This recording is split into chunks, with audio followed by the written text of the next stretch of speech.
Tittakudi Wellington நீர்த்தேக்கத்திலிருந்து பாசனத்திற்காக வினாடிக்கு 110 கன அடி தண்ணீர் திறப்பு.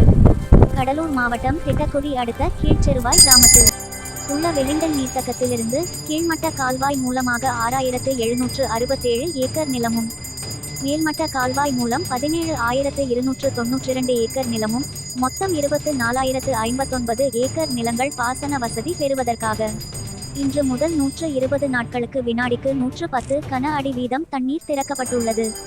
இதன் காரணமாக திட்டக்குடி மற்றும் விருத்தாசலம் சுற்றி வட்டார பகுதியில் உள்ள 23 ஏரிகளில் தண்ணீர் நிரப்பி அதன் மூலமாக பாசன வசதியும் மற்றும் 63 கிராமங்களில் கீழ்மட்ட வாய்க்கால் மூலமாக பாசன வசதி பெறும் நீர்த்தேக்கத்தில் மொத்த நீர்மட்ட உயரம் 29.72 அடி.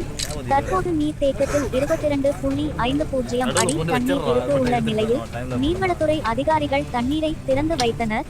இதனால் விவசாயிகள் மகிழ்ச்சி அடைந்துள்ளனர். தண்ணீரை சிக்கனமாக பயன்படுத்தி பெருவாரியான மகசூல் பெற்று பயன்பெறுமாறு அதிகாரிகள் விவசாயிகளை கேட்டுக்கொண்டனர்.